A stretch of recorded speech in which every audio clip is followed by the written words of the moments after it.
Most gardeners spend every single spring doing the exact same thing, buying seeds, starting trays of seedlings on a windowsill, replacing vegetables that quietly disappeared over winter. It is such a normal part of gardening that most people never actually stop to question it. You just do it every year because that is simply how a vegetable garden works. But what if some of your beds could keep producing food year after year, without you ever starting over from scratch? The truth is, not every vegetable is built to live for a single season. Some are genuinely perennial crops, plants that return every spring from the exact same root system. A few even spread and multiply on their own, becoming more productive the longer they stay in the ground. Instead of pouring months of effort into something that vanishes the moment you harvest it, you end up building a food-producing system that gets stronger with age. If a garden that gets more productive every single year, instead of starting from zero each spring, sounds like something you want, go ahead and hit subscribe right now. This channel breaks down a new perennial topic every week, always grounded in real research, not just a list of plant names. Today, we are counting down 15 perennial vegetables that reward one planting with years, sometimes decades, of harvests. Some of these you already know well. Others are genuine hidden gems that most gardeners have never even heard of. And by the time we reach number 1, you will understand exactly why some growers consider it one of the best long-term investments a food garden can make. Let's get into it. Number 15, garlic chives. Most people already grow ordinary chives for their mild onion flavor. Garlic chives are the quieter cousin that most gardeners overlook entirely. Unlike common chives, which bloom purple early in the summer, garlic chives wait until late summer to produce small white, star-shaped flowers that pull in a wide range of pollinators. They are hardy in zones 3 through 9, tolerate light shade without complaint, and only need about 8 to 12 inches of spacing to thrive. The one thing to watch for is that they self-seed aggressively, so pruning the flower heads right after they bloom keeps the patch under control and sends that energy straight back into the plant instead. Once a clump settles in, it can keep producing fresh leaves for 5 to 8 years before it ever needs to be divided. Number 14, French sorrel. Most leafy greens fall apart the moment real summer heat arrives. This one just keeps going. Its sharp, lemony bite comes from natural acids in the leaves, and if those leaves ever turn tough or overly sour by midsummer, there is a simple fix. Cut the entire plant back to about 5 centimeters above the soil, and within 2 weeks you will have a fresh flush of tender new growth. It is hardy in zones 3 through 7, and partial shade actually works in its favor here, keeping the leaves tender and delaying the plant from bolting too early. Give it about 12 inches of space. Its deep taproot makes it genuinely drought-tolerant once it is established. From one planting, you can be harvesting individual leaves from early spring all the way through to the first frost. Number 13, Good King Henry. This was once a staple in European kitchen gardens, long before modern seed catalogues existed with hundreds of vegetable varieties to choose from. Today, it has almost completely vanished from home gardens, which is a shame considering what it offers. It grows from a deep taproot with shallow feeder roots, so it prefers not to be disturbed by digging too close to it. The young leaves cook up much like spinach, and the young flower shoots can even be blanched and prepared the way you would asparagus. Germination is slow and a little unpredictable, often needing a full winter outdoors before the seed will break dormancy naturally.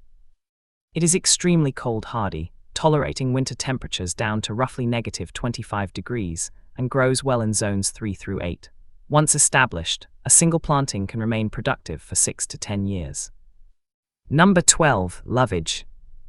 If you have ever wished celery could just survive year after year instead of needing to be replanted constantly, Lovage is essentially that plant. Nearly the entire thing is edible.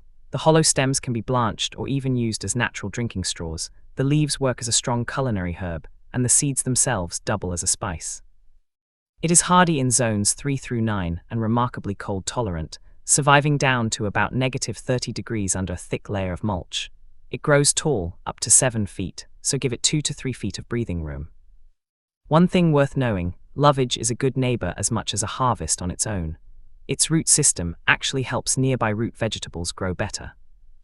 Number 11, Turkish Rocket. Most gardeners have genuinely never heard of this one, yet it asks for almost nothing in return for years of harvests. It is a distant relative of kale, cabbage, and broccoli, but unlike those annual cousins, it never needs replanting. The most prized part of the harvest is not even the leaves, it is the immature spring flower sprouts, which cook up much like broccoli rhubarb. It is hardy in zones 5 through 8, and deeply drought-tolerant thanks to a taproot that pulls minerals up from deep in the subsoil. About 2 feet of spacing is plenty. Left alone, this plant can persist for over 12 years, with barely any intervention from you at all. Number 10. Caucasian mountain spinach. While most leafy greens want as much sun as they can get, this one actually prefers to live in the shade. It is a rare, shade-loving climbing perennial native to the mountain forests of the Caucasus, scrambling up to 10 feet using vining stems. The heart-shaped leaves work as a mild, non-metallic spinach substitute. It is hardy in zones 3 through 9, and genuinely suited to undisturbed, no-dig garden beds, since the root crown prefers not to be dug up or moved around. Give it about 2 feet of space in every direction. This is one of the longest living plants on the entire list. A single planting can stay productive for 20 to 50 years. Number 9. Tree collards. Most collards get replanted fresh every year or two. This one can grow into something that looks less like a vegetable and more like a small tree. In mild climates, it can reach 8 to 12 feet tall. Unlike most annual brassicas, it lacks the bitter compound that makes some greens harsh, which means the leaves stay sweet and nutty, and they can be harvested all year round. It suits milder zones best, roughly 8 through 11. Because it rarely flowers or sets viable seed, it is propagated almost entirely through stem cuttings. A 12-inch cutting will typically root in 4 to 8 weeks. A single mature plant can produce 10 to 15 pounds of leaves in a single year, a genuinely large harvest from one planting. Number 8. Egyptian walking onion. Most onions live for a single season. You plant them, you harvest them, and you start over the following year. This one plays by completely different rules. Instead of producing seeds, it forms small clusters of miniature onions at the top of its stalks. As those clusters grow heavier, the stalk bends toward the ground, and once they touch soil, they root and become entirely new plants, which is exactly how it earned the name walking onion.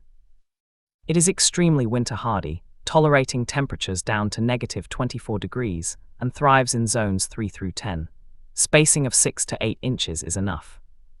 This plant gives 3 separate harvests from the same clump in a single year. Mild green stalks in spring, small topsets in summer, and shallot-like bulbs in autumn. Number 7. American groundnut. Most root vegetables take everything they can from the soil. This one actually gives something back. It is a native climbing vine that fixes its own nitrogen through a partnership with soil bacteria, and its tubers are exceptionally protein-dense, carrying roughly 3 times the protein of a standard potato. It is hardy in zones 3 through 9, and genuinely thrives in damp, acidic soil that most other vegetables would struggle in, making it especially useful for a wet or marginal patch of ground you were not sure what to do with. Give it a trellis and about 12 inches of spacing. It takes 2 to 3 years to build a proper harvestable cluster of tubers, but once it does, that harvest keeps going indefinitely from the same planting. Number 6. Sea kale. This plant evolved along rocky European coastlines, in conditions that would kill most vegetables outright. Growers use a clever technique called forcing, covering the dormant crown with a light-proof pot in late winter. Without any light reaching it, the plant draws on stored energy to grow pale, tender, almost sweet shoots instead of the tougher, more bitter growth it would normally produce in full sun. It is hardy in zones 5 through 9, tolerates salt spray, and needs alkaline soil to really thrive. The one rule worth following closely: do not harvest anything at all in the first 2 years. That patience is what lets the root crown build up enough reserves to support forcing later on. Once mature, a single sea kale crown can remain productive for 10 to 15 years. Number 5. Horseradish. Most root crops get dug up once and simply replaced the next year. This one spreads so effectively from just a small fragment of root that containing it becomes the real challenge. The pungent flavor everyone already knows actually intensifies after a soil frost, which is exactly why the harvest happens in late autumn. Growers use a technique called lifting and stripping, pulling back the soil twice a season to rub off the smaller side roots, which keeps the main root straight and easy to use in the kitchen. It is hardy in zones 3 through 9, with spacing of 12 to 18 inches, but plan on a dedicated bed or a deep container, since any small fragment of root left behind will happily grow into a brand new plant on its own. From root sets alone, this plant can remain productive indefinitely. Number 4. Sunchoke, also known as Jerusalem artichoke. Despite the name, this is not an artichoke at all. It is actually a species of sunflower that happens to store its energy underground instead of above it. Rather than storing starch the way a potato does, it stores something called inulin, a fructose-based compound that will not spike your blood sugar the way starchy vegetables typically do. Any small tuber fragment left behind in the soil will sprout again the following year, which is why most growers contain it deliberately, using fabric grow bags or buried barriers to keep it from spreading where it is not wanted. It is hardy in zones 3 through 9, can grow 10 to 12 feet tall, and genuinely needs some support to keep from toppling. Harvest 1 to 2 weeks after the first hard frost, which naturally sweetens the tubers. A single plant can produce 5 to 10 pounds of tubers in a year, and left to its own devices, it will keep producing indefinitely. Number 3. Globe Artichoke. This might be the most dramatic-looking plant on the entire list, a large, architectural Mediterranean thistle that most people assume needs a mild climate to survive at all. In colder zones, gardeners can still grow it as an annual by essentially tricking it into flowering, exposing young seedlings to about 10 days of cool temperatures to mimic the winter chill it would normally experience. As a true perennial, it thrives in zones 7 through 11 and needs rich, well-fed soil along with consistent moisture, since a lack of water causes a cosmetic issue growers call black tip. It is shorter-lived than most plants on this list, typically staying productive for only 4 to 5 years, but a single mature plant can still produce 6 to 12 buds in a season, which is a genuinely respectable harvest. We are officially into the final 2, and if you have made it this far, drop a comment down below with which one of these has surprised you the most so far. I read every single one. And while you are down there, let me know where you are watching this from too. I always like seeing how the same list plays out across completely different climates and growing zones. If you are finding this useful, take a second and subscribe now. This channel puts out a new, research-backed perennial breakdown every single week, and you will not want to miss what is coming next. Number 2. Rhubarb. Almost everyone has eaten rhubarb at some point, but very few people realize it actually needs real cold to perform well. The crown needs sustained winter temperatures below 40 degrees just to trigger even bud growth the following spring, which is exactly why it struggles badly in warmer climates. Only the fleshy stalks themselves are edible. The leaves contain toxic compounds and need to be removed and discarded immediately after harvest. It is hardy in zones 3 through 8, wants rich, well-fed soil and needs about 3 feet of spacing. When it comes time to harvest, grasp the base of the stalk and twist it gently away from the crown rather than cutting it. Cutting tends to invite rot into the wound. A well-established plant can remain productive for 15 to 20 years, quietly becoming one of the most dependable plants in the entire garden. Number 1. Asparagus. Perhaps the single clearest example of a plant once, harvest for years vegetable that exists. The first thing new growers need to accept is that asparagus asks for real patience. It needs 2 to 3 years in the ground before you can harvest a single spear. While the plant spends that entire time quietly building an extensive root crown beneath the soil. That patience, though, pays off for an incredibly long time. Once mature, asparagus sends up tender spears every single spring, and male plants specifically yield 20 to 30% more edible growth than female plants do, simply because they never spend energy producing berries. There is one rule that matters more than almost anything else with this plant. If you harvest too aggressively, or for too long into the season, the plant never gets the chance to grow its tall, fern-like summer foliage, and that foliage is what actually recharges the crown's energy reserves before winter. Skip that recovery window, and the following year's harvest suffers for it. What makes asparagus truly remarkable is simply how long it lasts. A well-managed bed can remain productive for 15 to 20 years, and some growers report harvesting from the exact same crowns for decades. Very few food crops offer that kind of return from a single planting. In a lot of ways, asparagus is the clearest possible example of everything this whole list has been about. You are not just harvesting this year's spears. You are investing in years of harvests that have not even happened yet. The usual gardening cycle teaches us to start completely from scratch every single spring, only to watch it all quietly disappear again by the time winter comes around. But as you have seen today, it genuinely does not have to work that way.